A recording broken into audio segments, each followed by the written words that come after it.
Welcome to the Deep Dive.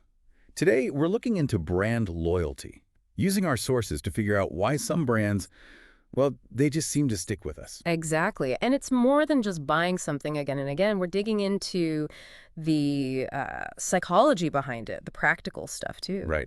Understanding how it all works is pretty useful, whether you're running a business or just, deciding where to spend your money. Definitely. Okay, so let's start there. Why is this loyalty, this stickiness, such a big deal for companies? What's the real advantage? Well, the power is really in the long-term value. Hmm. Loyal customers, they spend more over time. Okay. And maybe even more importantly, they become advocates, like walking advertisements. Word of mouth. Much more powerful than a regular ad, right? Absolutely. And they're less likely to just, switch to a competitor if the price is a tiny bit lower. They give brands a buffer. That makes a lot of sense. It's Yeah. like relationship equity. Yeah. So what's happening psychologically? Why do we become loyal? A huge part of it is emotional connection. Think about brands that make you feel something creative, secure, adventurous.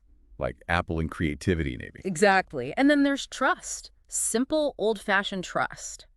Does the brand deliver consistently? Is the service reliable? If they keep their promises, basically. Precisely. Reliability is fundamental. Mess Right. that up, and loyalty starts to wobble. Okay. Emotion, trust. The sources also mention community. How does that fit in? Yes. Fostering a sense of belonging is incredibly powerful. Belonging around a product. Yeah, think about online forums for specific car brands or like meetups for gamers using certain gear when Right. you feel part of a group connected to the brand. Strengthens the bond. Makes it more than just buying stuff. Exactly. It becomes part of your identity in a way. Okay, this is really interesting. The sources suggest our personal values are a major factor too. It's not just about features or price. Spot on. If a brand stands for something you believe in, sustainability, ethical sourcing, whatever it might be. Like Patagonia and the environment. Perfect example. That alignment creates a much deeper connection. Buying from them feels like an extension of your own values. It feels right. So brands can't just sit back and hope loyalty happens. How do they actively, build and maintain it? Oh, it's very active. Rewarding customers is a big one. Loyalty programs, exclusive access, little perks. It makes you feel appreciated, not just another number. Exactly. And personalization, using what they know about you to tailor offers or communication, it shows they're paying attention. Right, not just generic spam. But what about staying relevant? Tastes change, technology moves on. That's crucial. Constant innovation. You can't just rely on past glories. Brands need to evolve with their customers, anticipating what they'll need next. Always looking ahead.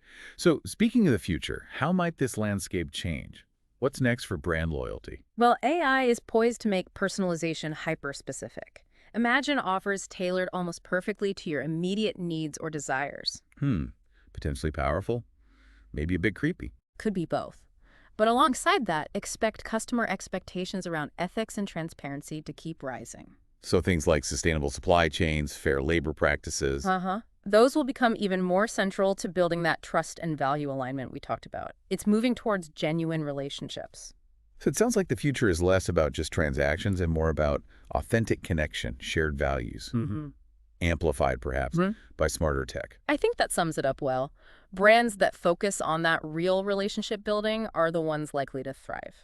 Okay, so quick recap. Brand loyalty isn't magic. It's built from emotional resonance, solid trust, finding common ground on values, and just delivering good experiences consistently. Yeah, it's a whole package, not just one single thing. So for you listening, maybe think about the brands you're loyal to. What is it exactly that keeps you coming back? Is it the product, the feeling, the values? And how might that change as technology and maybe your own priorities evolve? Something to mull over.